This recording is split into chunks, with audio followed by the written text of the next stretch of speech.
你敢信吗？当年他说要拿8块金牌，一半人觉得他疯了。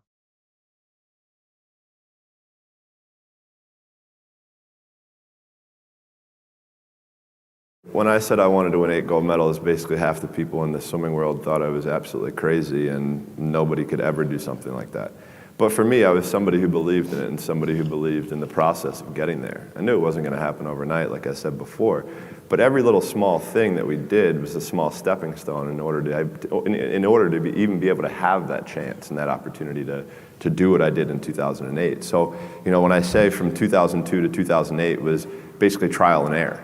So for me, in 2002, that's really when I started amping up my event schedule, where I was swimming 4 to 5 individual events and having a couple relays at Pan Pacs, World Championships, major international competitions throughout that time frame. Because at that time, at the Olympic Games, that's where I think the real truth comes out. Because I think there are a lot of people who are very talented who can make it there. There are very few people who can deal with the pressure and the stress that happens when we're there.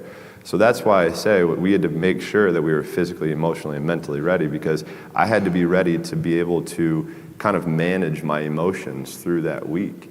Yeah, winning a gold medal is absolutely incredible. There's nothing better than standing on the podium listening to your national anthem play after you had just won a gold medal. But for me, I'm somebody who I knew that I had 7 other events after the first day.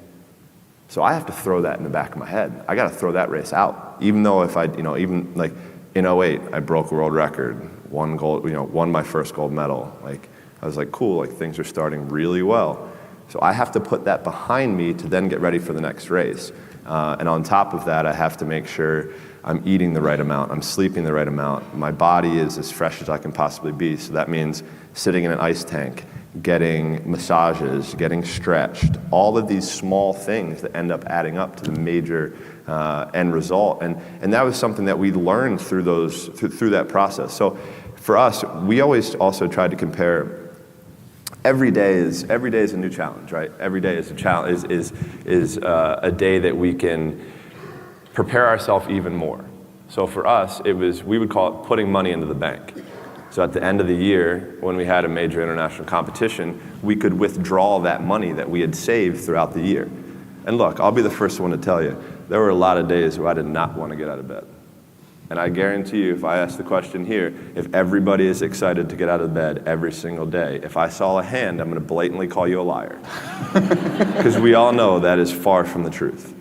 But if you have those little small goals, those little small things that get you excited when you don't want to, it's going to make it even better and even easier at the end when you're getting ready for a presentation or the end of the year or this or that, whatever event you're leading up to. It's going to make it so much easier. And I think if you look at the greats in anything in any walk of life, the greats do things when they don't always want to. And that's the separation. For me, that's what I've found. Because I can sure as hell tell you that there were days where I hated my coach. There were days where we got in fights, we got in arguments, we couldn't stand what we were doing. I would do things purposely to piss him off, but that's a different story.